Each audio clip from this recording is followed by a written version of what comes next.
Welcome to the Extraordinary Yoga Teacher Summit, created by Great Energy. My name is Christopher, and I'm honored to be co-hosting this summit with Daniela Hess. The Extraordinary Yoga Teacher Summit is here to uplift and empower yoga teachers with the depth, steadiness, and skill that transform students' lives. Today's session is with our featured teacher, Stephanie Hartwell, whose wisdom and experience offer so much to this path. Stephanie Hartwell is a trauma-informed closure coach and founder of the Emotional Life Skills Academy. On her podcast, courses, and in her one-to-one closure sessions, she shares practical emotional life skills, including emotional self-regulation, resilience, and how to get real lasting closure while guiding you to release old patterns and to create lives rooted in clarity, connection, and purpose. Stephanie's conviction is, you deserve to be free from the past. Let's get you there.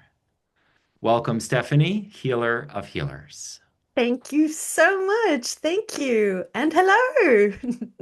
Stephanie, we are so honored to have you here.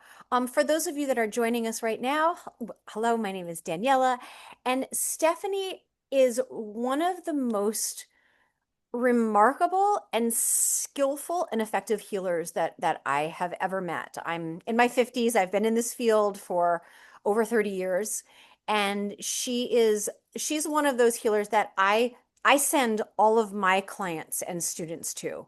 I've personally worked with her. She is remarkable. So, Stephanie, I'm so excited that you're here today. Thank you. And let's start with tell us a little bit about your passion and your area of focus, and that is really as a healer of healers. Thank you so much. I'm not sure I deserve all that, but I will kindly take it because, as with many of us healers, it's not of us, but through us. So, grace be to the greater force that guides us to this path of healing. Yeah, my big passion is to get your mind, your body, and your energy field clear and release all those old things that you are unknowingly or knowingly still carrying around with yourself. Things like unprocessed or old, unhealed emotions, experiences, because the biggest mistake that I like to say people make is we think that time heals everything. It doesn't. And that when something is past, that you have processed it. But very much like the stuff that is up in your loft or in your garage, just because you don't see it every day doesn't mean it's not there. It's absolutely there. Unfortunately, the really big, overwhelming life events that we all have been through have a tendency to just get stuck in our bodies simply because we don't have any way to process them. And that's not you didn't get that information or your parents didn't know how to do it. We have collectively, as a community, as a society, lost those abilities to help us process the big stuff. And also, nowadays, so much more happens to us. If you maybe had a chat with your grandparents or maybe even had letters or diaries from great grandparents, their lives were so much simpler. We now have jam-packed lives full of stuff, whether that is grief or loss or tragedy or any kind of big stressful life events. And nobody ever told us how to get it out of our body and really release it from our energy systems. So that's my big passion. Let's get that out of your body. Let's get it out of your mind, your energy space, your body, so that you can be cleared and free from those residual energies. Thank you. So many of the participants here today are either students of yoga or they're yoga teachers. Can you Yes. speak a little bit to your experience working with healers and how you are able to support them through your brilliant magic? I've heard you describe healers can be Olympic level bypassers. Yeah. And and so our yogis do have the somatic practice of They yoga. do. Tell us a little bit about how what in addition to the yogic practices support the processing of our these life events that really do leave marks. They do. I love that. They can leave, emotional marks, they can leave physical marks. I usually say, just because something is past, it doesn't mean that it's gone. It still has an effect on your beliefs, your mindset, your habits, your actions, your addictions if you have them. And also they creep up on us, in our relationships, in if you have any kind of entrepreneurial business, they will come up because you will feel those blocks from the past. Yeah, I know we've had a discussion about this where the more traditional therapies like psychology and psychiatry and psychotherapy, all those people, when they go through their qualifications, they have to have evidence that they've done their own therapy because what they absolutely know is that you have your own stuff. And when that stuff, when you go into a healing profession like yoga is your stuff will come up first of all, you know.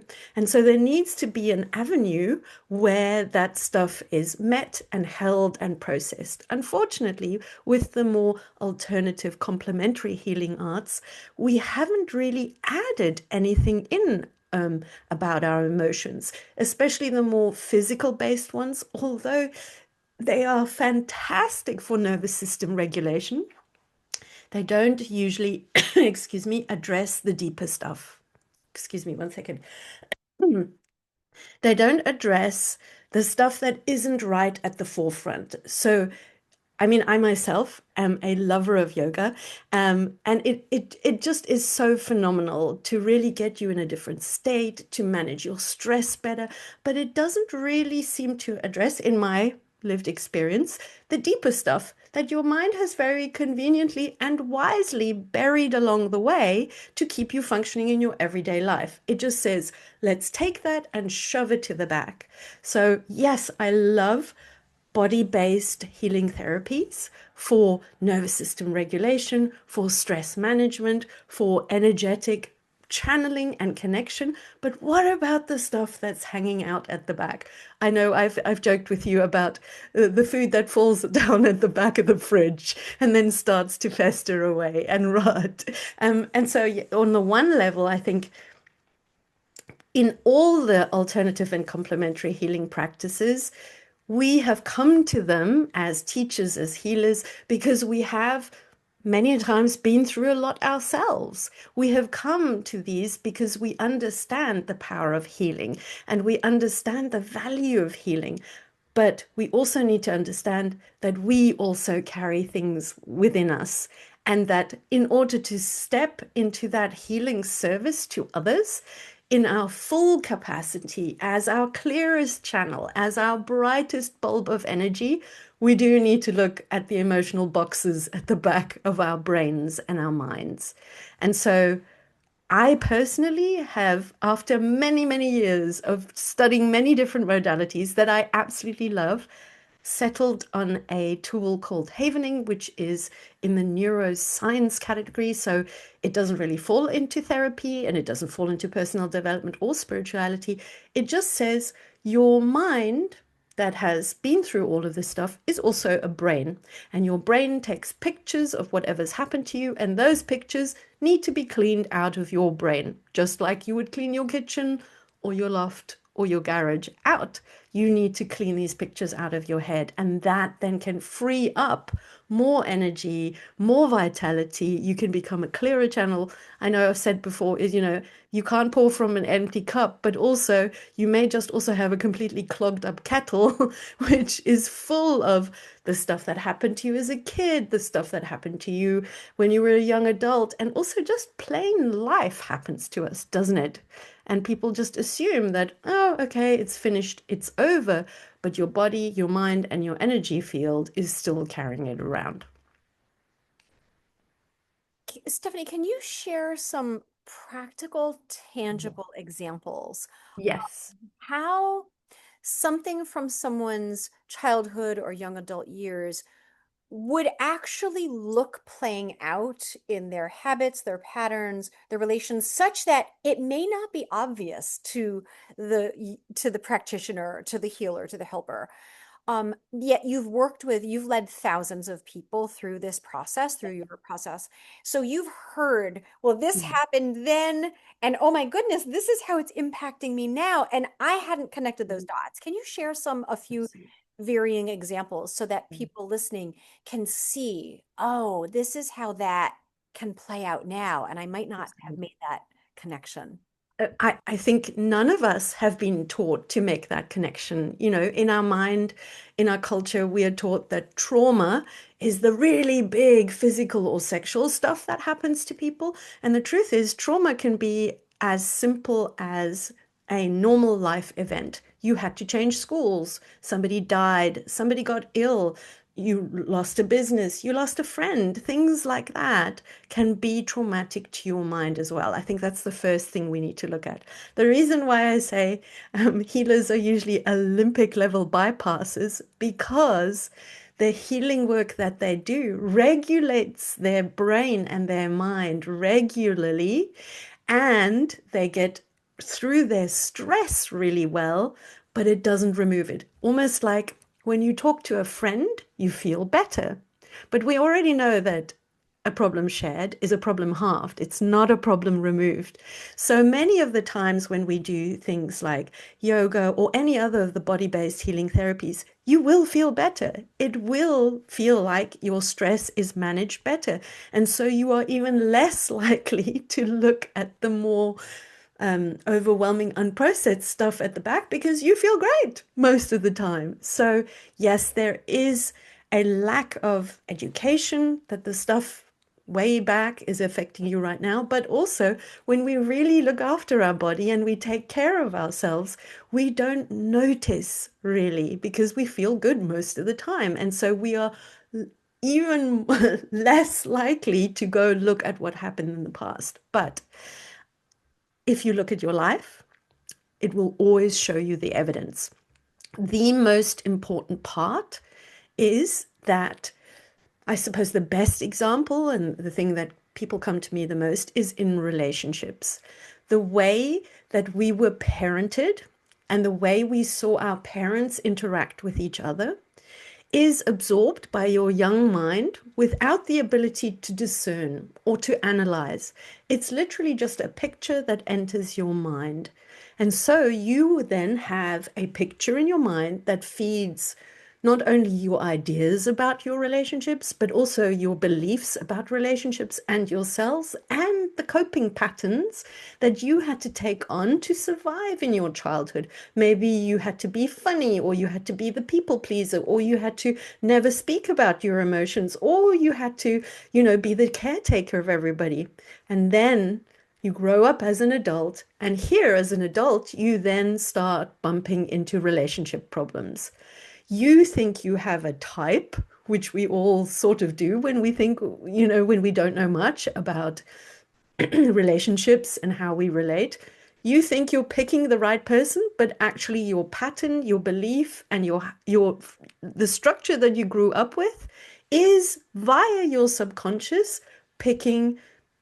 Could be narcissistic partners, could be emotionally unavailable partners, could be partners that cannot ever meet you the way you want to be met. So, relationships is the absolute biggest example how something that happened unbeknownst to you in your childhood can then, through your beliefs, through your values, through your coping mechanisms, eventually, excuse me, in your adult life affect the relationships, the partners you choose and the partners you don't choose, simply because that is still stuck at the back of your head.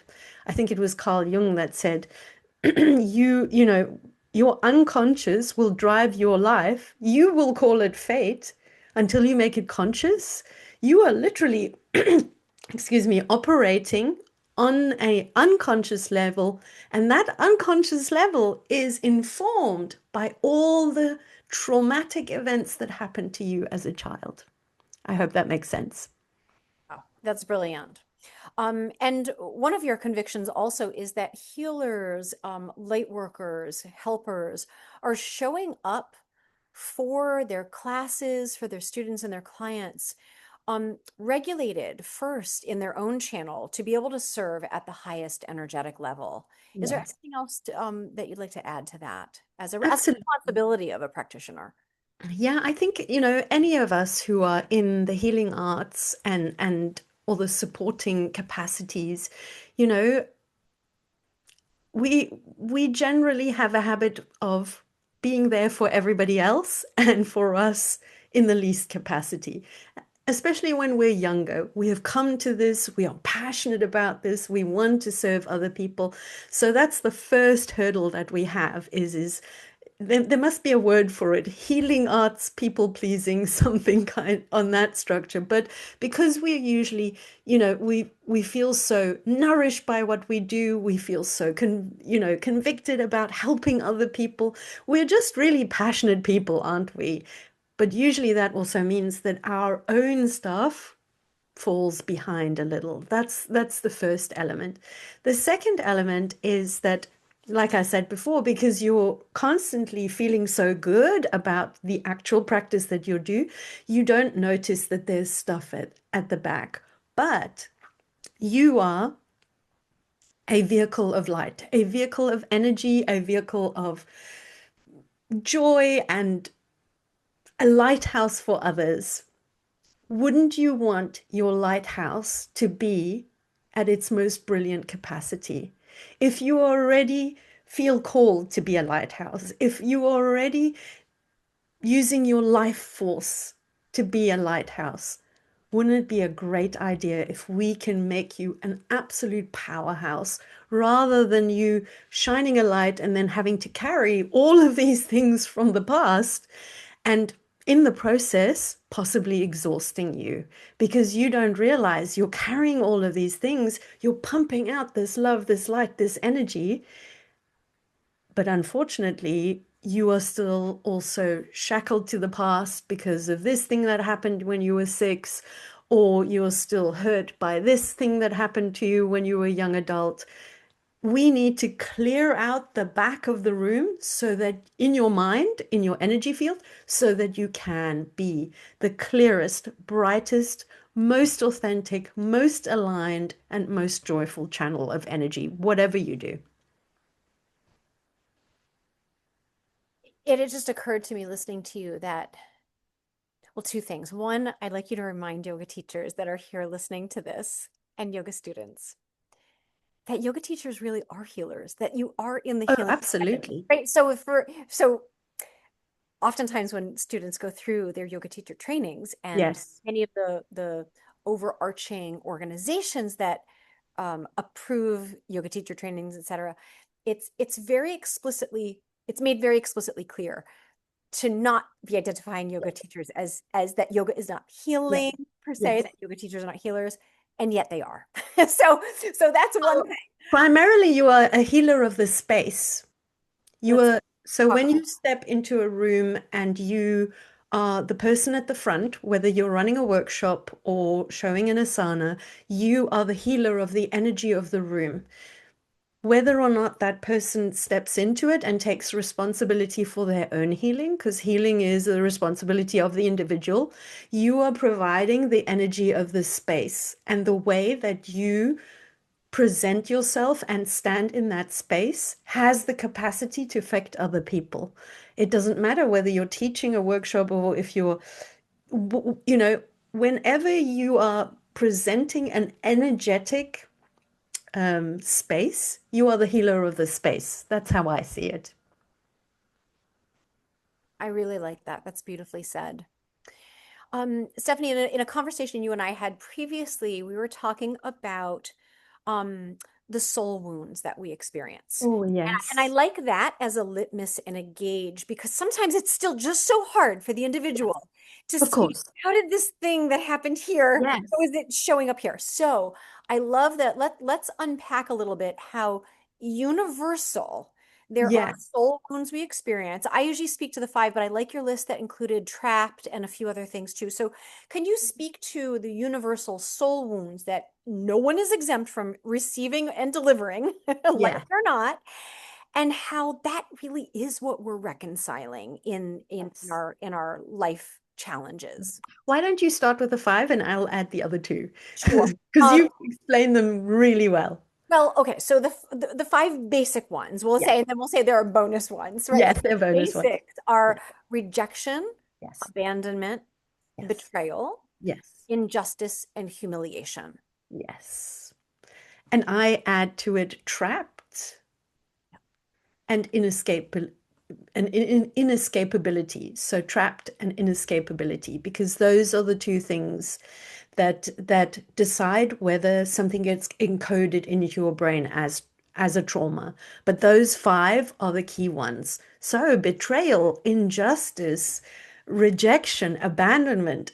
I have yet to meet a person that hasn't experienced them at some point. I have had clients that have had them in their childhood and not so much in their adulthood. I have had people that have had, nothing in their childhood, but all of that in their adulthood.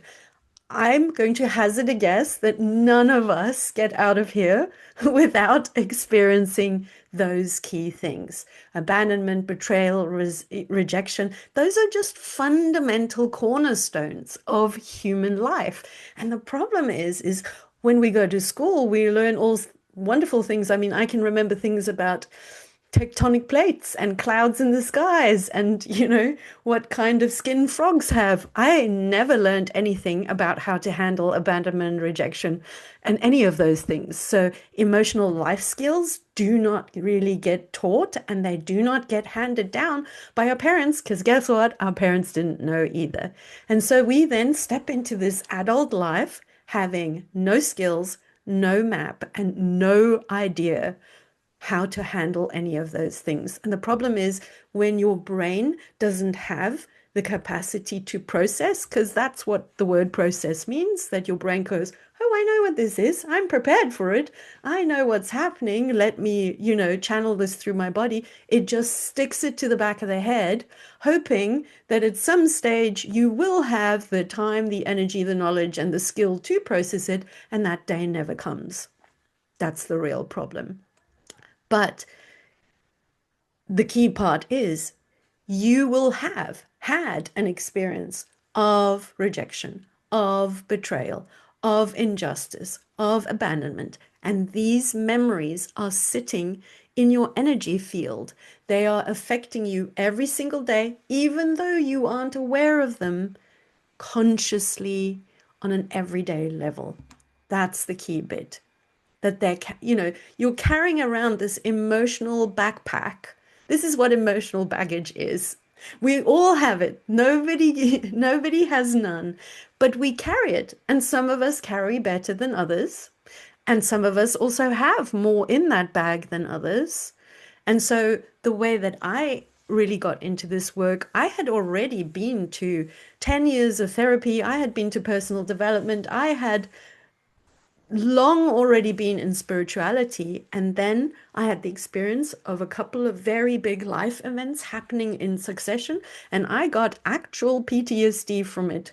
And when I went into looking at, and it was just normal things, divorce, death, illness, it wasn't anything outrageous. I was so shocked that that could give you PTSD. But then what I also didn't know is that my ability to cope with those things was resting on what happened in my childhood.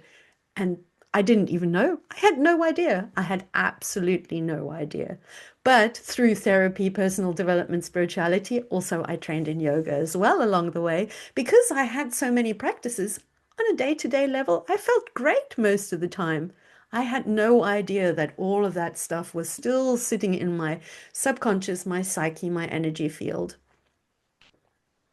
Yeah. So one of the things that I love that you offer your Yes. Trauma treasure students map. and clients, yes, is let's talk Yeah. about the 30-minute trauma Yes. treasure map. Yes.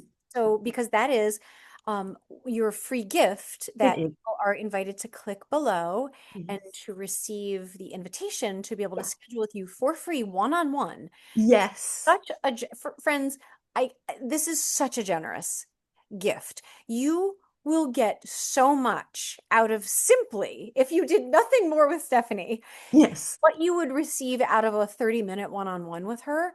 It is it is mind-blowing, honestly. I'm not exaggerating. So Thank tell you. us a little bit Yeah. about what happens in that Well, session. it's a 30-minute Zoom session, one-on-one with me, because I realize that we can sit in these summits and seminars and hear about rejection and betrayal and abandonment and injustice and all of that.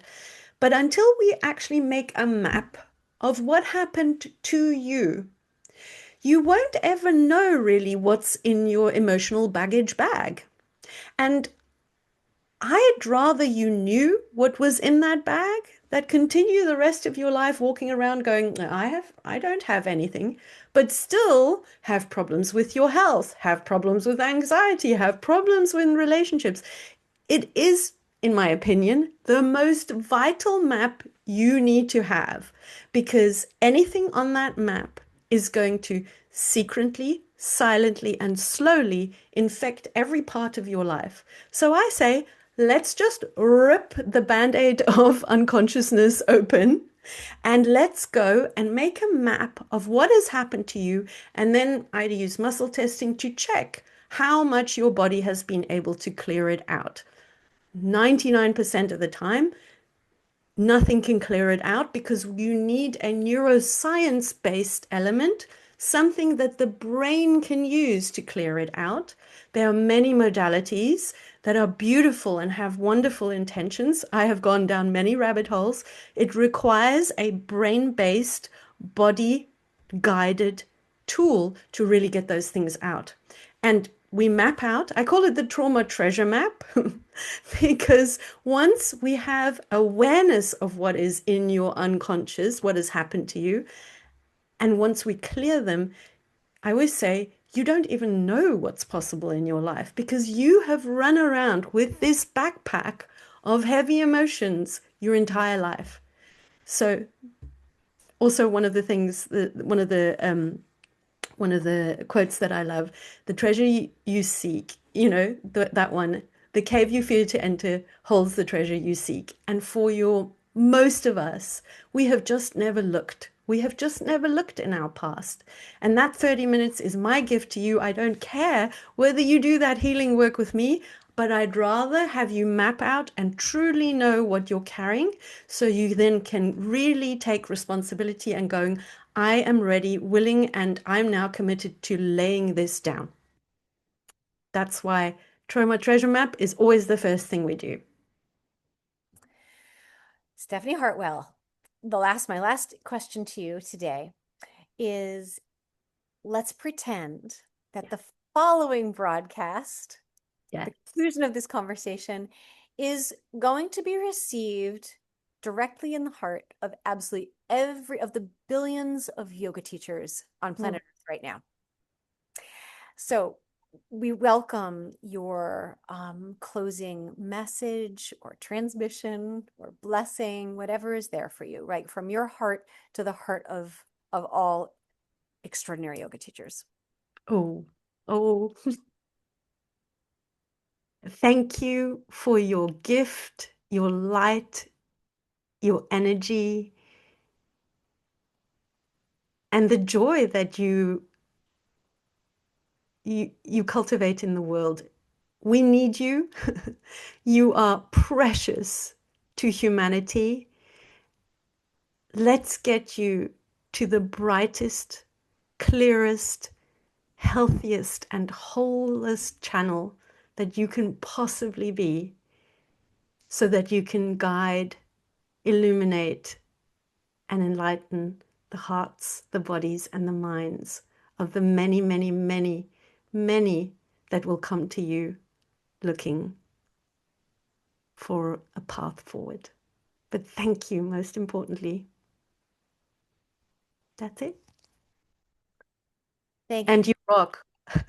And you rock. I love yoga teachers. I love yoga teachers. I always call it was my first gateway drug. It was, and I think a lot of people, that is the first the first sprinkle, the first toe dip into anything alternative. It is such a beautiful, rich bridge, and I so deeply honor it in every kind of way. So thank you to all of you who take this on as your gift to the world. Stephanie Hartwell, it is always an honor to speak with you. Thank you so much Thank for your you. contribution Thank you. to this summit. And I am so excited I'm for excited too. all of those who I'm imagining get to meet with you I hope one-on-one so. as a result of this conversation. You came into my life because you simply came on my radar. And as soon Yeah. as I saw you talking, I heard you and I felt your vibration. I'm like, oh, this woman is remarkable. Oh, thank So you. I just needed you to come into my field of awareness so Yeah. I could choose yes. And you in mine, of course. I am as grateful and as honored. And yeah, I'm just so excited. Yeah, stuff has happened to all of us. Let's look at it. Let's open that box. Let's clear it out and let's get you going. Let's get you into those studios, into those workshops. And I have a picture of you yoga teachers just standing there with all your skill, your knowledge, and then just beaming this energy. And I want you to beam at your highest capacity and your clearest channel. That makes me excited. Well, it's possible with you. That's the thing. The work with Stephanie actually lasts. It's like Yes, it yes. really It's works. not just a 5 minute wonder. It's like, and you will not have to work with me for for years and years and years. We recently one of my clients said that I was the scrubber of minds, that I was like, and I was in my hazmat suit going and scrubbing her brain. I'm like, oh, this is an interesting way of putting it, but if I'm your emotional cleanup crew, I'm happy to do it. Yeah. And it's fun. That's the other thing that's I so know, great about working with you is it's I really, know. really fun. Most people think, looking at their past and their really overwhelming life experience is going to be terrible, it's going to be scary. That's the first thing people say to me when they come out. There's like, that was fun. That was really easy and really fun. And I feel amazing. Like people don't realize that when we work through the brain rather than the mind, the brain just goes, yep, sure, let me hand it over, let me let it go. It is so much quicker, so much easier. And yeah, that it can be, you know, this is why I called it closure sessions because they are energetic sessions where you just take time and you honor the clearing of the energy that gave you all those lessons and all of those experiences that has put you into this healing arts supporting place. You wouldn't be here if all of that stuff hasn't happened. Okay, let's make sure that it doesn't stop you now. You came here, all of that squeezed you and pushed you and molded you. Fantastic. You have arrived as the instructor, the healer, the guide. Let's make sure that that stuff doesn't hold you back or drag you down. And let's move you forward. That's a beautiful way to put it. Thank you, Stephanie. What a joy. So, friends, please receive this opportunity. Click below and schedule a complimentary one-on-one with Stephanie. Lovely. Mwah. I love you. Thank you so much, Stephanie Thank you. Hartwell. And I look forward to talking with you again very soon. Thank you. Me too. Okay. Thank you Bye, so much. folks. Bye Bye-bye. bye.